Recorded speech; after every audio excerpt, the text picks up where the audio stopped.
If men value their purity the way they value their ego, this whole generation will look different. Stay with me because this one is going to sting a little bit. Some of these men walk around like discipline is optional, like lust is harmless, like purity is just a woman thing. But biblically, purity was never gendered. God did not say, woman, flee sexual sin. He said, you flee it, meaning both of us, men and women. And Galatians 5 already laid it out. Sexual immorality, impurity, wild living. Those who live like this will not inherit the kingdom of God. That applies to men too, not just the woman they sleep with. But here's the real truth nobody wants to talk about. A man's ego will make him chase attention, but his lack of purity will make him ignore accountability. He'll brag about who he slept with, but won't say a word about the conviction he felt afterward. He'll spend money on women because it's easier than spending time with God. He'll chase bodies because he's scared to confront his own brokenness.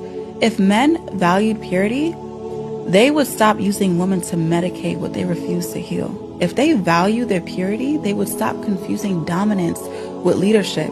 If they value their purity, they would stop treating sex like recreation and start treating it like what God said it is, a spiritual act with spiritual consequences. And hear me clearly, some men are not players.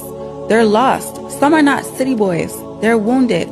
Some aren't in their bag. They're running from conviction, running from responsibility, running from the version of themselves God is actually calling them to be, because purity requires something ego cannot give: accountability, restraint, humility, vision, actual spiritual maturity. When a man protects his purity, he protects you.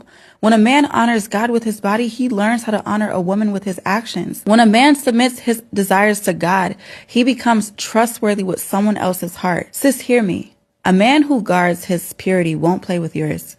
A man who respects his covenant with God will not invite you into sin. A man who values his spirit won't drag you into darkness. The moment men start valuing purity over ego, this whole dating culture shifts, home shifts, family shifts, generation shifts, because a holy man is a dangerous man. Dangerous to the enemy, dangerous to generational patterns, dangerous to anything that tries to destroy what God is building. So stop letting men lead with ego and act like purity does not apply to them. God holds them to the same standard. And remember, God does not miss.